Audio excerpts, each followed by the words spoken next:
Savais-tu que les bonnes actions que nous posons ne sont jamais oubliées par Dieu?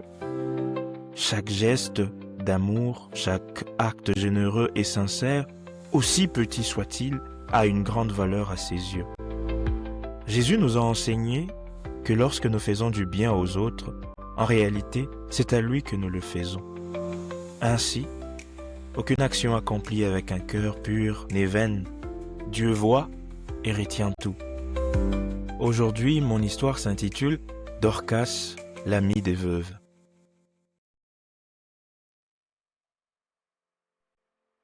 Ce matin-là, dans la ville de Lyde, à l'heure où les coqs chantent pour réveiller le jour, à l'heure où le soleil, encore en sommeil, se met à peindre de ses lumières rouges sur l'horizon noir de la nuit, on vint réveiller Pierre. Et oui, l'apôtre Pierre, le même qui marcha sur les eaux, le même qui, à 3 reprises, renia le Christ, le même à qui le Christ dit « Paix mes brebis ». Il ne se trouvait pas à Lyde par hasard. Il y était pour visiter les saints, affermir les croyants, les encourager et manifester la puissance de Dieu. Il était donc en mission au service du Seigneur. 2 hommes venus de la ville de Joppé, une ville voisine de la ville de Lyde, vinrent frapper à la porte de la maison où se trouvait Pierre. « Ouvre-nous, s'il vous plaît » criait-il en tambourinant sur la porte.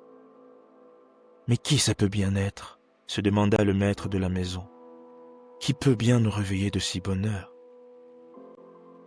On vint ouvrir aux 2 hommes. « Nous cherchons Pierre, dirent-ils, Pierre, l'apôtre du Christ. »« Vous le cherchez, d'accord, mais pourquoi de si bonne heure? Il se repose encore. » Pierre, qui avait été réveillé par les bruits qu'avaient fait les 2 hommes, sortit à leur rencontre. « Me voici. Pourquoi me cherchez-vous » leur lança-t-il. L'un d'eux répondit, « Les disciples de la ville de Joppé vous prient de bien vouloir venir chez eux incessamment. Nous vous raconterons tout en chemin. » Pierre, ayant pris un moment de réflexion, entra dans la maison, prit ses effets, sortit et suivit les 2 hommes. Alors qu'il se rendait à Joppé, Pierre voulut connaître la raison pour laquelle on l'envoyait chercher. « Il y a dans la ville de Joppé, parmi les disciples, une jeune femme appelée Dorcas, commença l'un des 2 hommes. Elle est bienveillante et généreuse. Elle fait le bien autour d'elle comme les Écritures le prescrivent. Depuis quelque temps, elle souffrait de fièvre et de maux de tête. Ces 2 derniers jours, son état est allé de mal en pis. Cette nuit, alors que les gens de sa maison, inquiets de son état, allaient pour lui prodiguer des soins, ils l'ont trouvé écroulé sur le sol, le corps sans vie. Aussitôt qu'ils ont appris la terrible nouvelle de la mort de Dorcas, et sachant que vous vous trouviez à Lyde, les disciples de Joppé nous ont envoyés vous chercher. »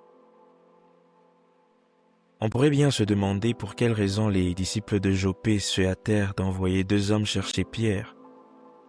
La jeune Dorcas n'était-elle pas morte? Qui avait-il d'autre à faire? Et puis, une autre question se pose. Était-elle la première à mourir dans la ville de Joppé? Évidemment que non. Comme dans toutes les villes, des gens y mouraient sûrement chaque jour. Alors pourquoi seulement Dorcas? Pierre et les 2 hommes arrivèrent enfin dans la ville de Joppé. Ils arrivèrent devant la maison de Dorcas où ils trouvèrent un attroupement sans nom. Il y avait devant la maison et jusqu'à l'intérieur des hommes, des femmes et des enfants qui pleuraient et disaient tous du bien de Dorcas.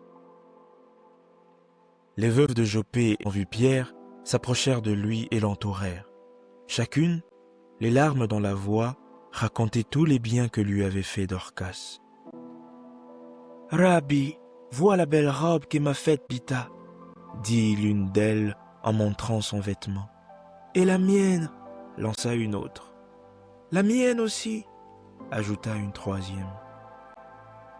Chacune des veuves montrait à Pierre les tuniques et les vêtements qu'avait cousus Tabitha lorsqu'elle était encore avec elle. « Tabitha, Mais c'est qui cette Tabitha? On ne parle pas de Dorcas là? Je suis perdu, moi.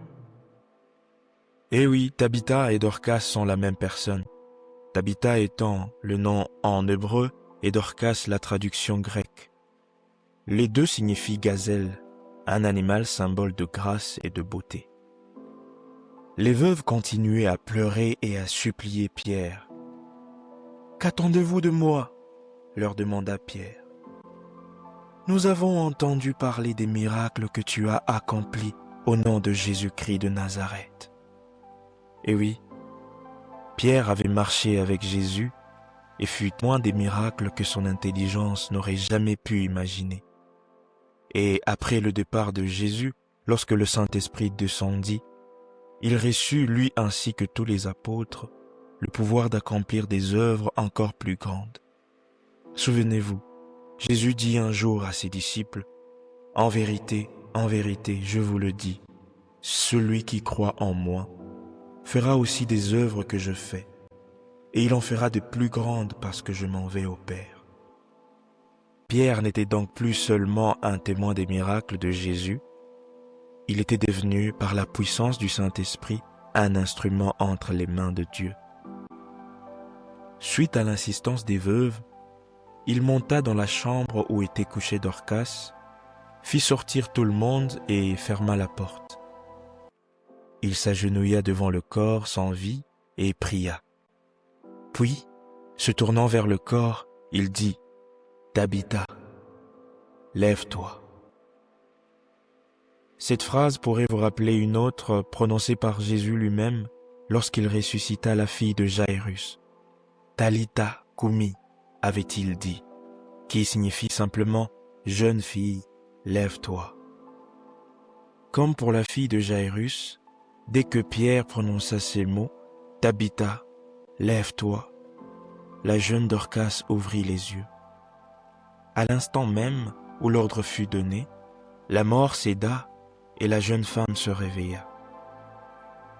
Sa peau pâle et blême reprit de ses couleurs et de son éclat. Son corps avait comme rajeuni.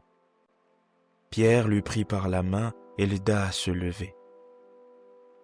Les veuves et tous les hommes qui étaient dans la maison furent dans l'étonnement en voyant la jeune Dorcas sortir de la chambre pleine de vie et en parfaite santé. Ils louèrent le Seigneur pour ce miracle dont ils étaient témoins. Cette histoire fut connue dans toute la ville de Joppé et dans les villes environnantes. Et beaucoup, hommes et femmes, crurent au Seigneur. Mais que pourrons-nous retenir de cette histoire? Eh bien, à chaque fois que tu auras l'occasion de faire le bien autour de toi, souviens-toi que le Seigneur voit et que tous les biens qu'on fait aux autres, aussi petits soient-ils, en réalité c'est à lui que nous le faisons. Dorcas n'était ni une grande oratrice, ni une prophétesse célèbre. Son talent était simple, elle savait coudre. Elle utilisait cette compétence pour fabriquer des tuniques et des manteaux pour les veuves. C'est ainsi qu'elle exprimait sa foi en Dieu. Dieu n'attend pas que vous fassiez des choses extraordinaires pour vous utiliser. Avec le peu qu'il dépose dans vos mains, vous pouvez faire quelque chose. Regardez donc autour de vous, il y a sûrement des mains qui sont tendues, attendant que vous leur veniez en aide. Alors faites comme Dorcas, et n'oubliez pas que le Seigneur voit toutes choses. Inspire-moi, c'est terminé pour aujourd'hui. J'espère que cette histoire vous a béni. Et surtout, n'oubliez pas de partager, de laisser une étoile et de vous abonner pour ne pas rater le prochain épisode.